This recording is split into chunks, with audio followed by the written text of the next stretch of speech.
ഇന്നാന്ന് ഒരു ഉച്ചയായപ്പോ ശരത്താട്ടം വിളിച്ചിട്ട് പറഞ്ഞു കുഞ്ഞിക്ക് ഡ്രസ്സ് എടുക്കാൻ കാറും കൊണ്ടുവരണമെന്ന്. ഞാൻ എന്നാട് നേരെ പോയി സൊസൈറ്റിയിൽ പൊത്തിച്ച വണ്ടി എടുത്തിട്ട് അതിന്റെ മുകളിൽ പൊത്തിച്ച ഷീറ്റ് എല്ലാം മാറ്റി എന്നിട്ട് നേരെ കാറും എടുത്തോണ്ട് ഏട്ടനെ ഷമ്മൂനെയും കൂട്ടിപ്പോയി. ഞങ്ങൾ എന്നിട്ട് നേരെ പോയത് പയ്യന്നൂർ സൂര്യ സിൽസിലേക്കാണ്. കുഞ്ഞിക്ക് മാത്രമല്ല ഏച്ചിക്കും അവിടുന്ന് ഡ്രസ്സ് എടുക്കാനുണ്ടായി. അപ്പത്തേക്ക് അടുത്തേക്ക് ഷമ്മൂന്റെ അമ്മ വന്നിട്ടുണ്ടായി. എന്നിട്ട് ഞങ്ങൾ കുഞ്ഞിനെ നോക്കിക്കൊണ്ട് താഴെ തന്നെ ഇരുന്ന് ഏട്ടനെ ഏച്ചിയുമ്പോ ഏച്ചിക്കുള്ള സാരിയും ഇവർക്കുള്ള ഡ്രസ്സും എല്ലാം തുണിയെടുത്ത് ഇവളുടെ സൈസിലുള്ള ഡ്രസ്സ് ആടെ ഇല്ലാന്ന് പറഞ്ഞുകൊണ്ട് ഞങ്ങൾ ആടെ തന്നെ തുണി എടുത്തിട്ട് അടിക്കാന്നാണ് പ്ലാൻ ചെയ്തത്. എന്നിട്ട് ഞങ്ങൾ എല്ലാം വാങ്ങിയിട്ട് പോകുന്നതിക്ക് അമ്മേനെയും കേട്ടി ഞങ്ങൾ നേരെ കരുവള്ളൂർ സുനിയാട്ടന്റെ വീട്ടിലേക്ക് പോയി. എന്താന്ന് വെച്ചാല് നാട്ടിൽ തെയ്യത്തിന്റെ സീസൺ ആയതുകൊണ്ട് നാട്ടിലുള്ള ഡ്രസ്സ് അടിക്കുന്ന എല്ലാവർക്കും ഒടുക്കത്തെ തിരക്കാണ്. അതുകൊണ്ട് സുനിയാട്ടന്റെ ഭാര്യ ഡ്രസ്സ് അടിക്കുന്നതുകൊണ്ട് ഞങ്ങൾ ആയച്ചിക്ക് അടിക്കാൻ കൊടുക്കാന്ന് കരുതി ആടെ പോയി ഡ്രസ്സും കൊടുത്ത് ചെറുതിന്റെ അളവും കൊടുത്ത് തിരിച്ചു പോകുമ്പോൾ ചായ കുടിക്കാൻ ഞങ്ങൾ ആലങ്കി ഫ്രണ്ട്സ് ആയിട്ട് കടയിൽ നിർത്തി ചായയും കുടിച്ച് വീട്ടിലെത്തിയിട്ട് ഞങ്ങൾക്ക് ഓൺലൈൻ ക്ലാസ് ഉണ്ടായി. അതുകൊണ്ട് അതും കണ്ടു കഴിഞ്ഞ് പുറത്തിറങ്ങാൻ നിൽക്കുമ്പോൾ ബാക്ക് ഡോറിന്റെ അടുത്ത് നിർത്തി ആടെ കിടന്നിട്ട് എന്നെ നോക്കിക്കൊണ്ട് നിൽക്കുന്നു. പിന്നെ ഓൺലൈൻ പിടിച്ചു മാറ്റിട്ട് വണ്ടി എടുത്ത് ഏച്ചിന്റെ വീട്ടിലേക്ക് പോയി. ആടെ പോയാടെ എല്ലാ വണ്ടിയും ആടെ കളത്തിൽ കിടക്കുന്നുണ്ടായി. പോയാടെ ഒരു പഴവും ചായയും ഞാൻ കുടിച്ചു. എന്നിട്ട് കാറ് കഴുകാനുള്ള പരിപാടി തുടങ്ങി. ഞാൻ കാറ് കഴുകുന്ന കണ്ടേ പിന്നെ ആടെ പണിയെടുക്കുന്ന എല്ലാവരും വന്നിട്ട് കഴുകലേ.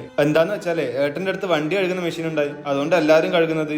വണ്ടി കഴുകി കഴിയുമ്പോഴത്തേക്ക് നല്ല രാത്രിയായി. എന്നിട്ട് ഒന്നും കൂടി ആടുന്ന ഒരു ചായ കുടിച്ചു. ചായ കുടിച്ചു കഴിഞ്ഞാൽ ഏച്ചിനോട് മുടി മുറിക്കാൻ പറഞ്ഞു. കുറച്ച് അറ്റം മാത്രം മുറിച്ചാൽ മതി എന്നാണ് ഞാൻ പറഞ്ഞത്. എന്താന്ന് വെച്ചാൽ എന്റെ മുടിക്ക് സ്പ്ലിറ്റൻസ് വന്നു തുടങ്ങി. പോകുമ്പോ ഏച്ചിയുടെ വീട്ട് നിറച്ചിച്ചോറ് വന്നായിരുന്നു. മൊത്ത ക്ഷീണം. ഒരു കുളിയും കഴിഞ്ഞ് വന്ന് ഞാനതങ്ങ് തിന്ന് തീർത്ത്. ഇനി ഉറങ്ങണം, വയ്യാണ്ടായി. ഇന്നത്തേക്ക് ഇത്രേ ഉള്ളൂ. വീഡിയോ ഇഷ്ടപ്പെട്ട സബ്സ്ക്രൈബ്. അപ്പൊ ശരി, പോയിട്ട് വരാം.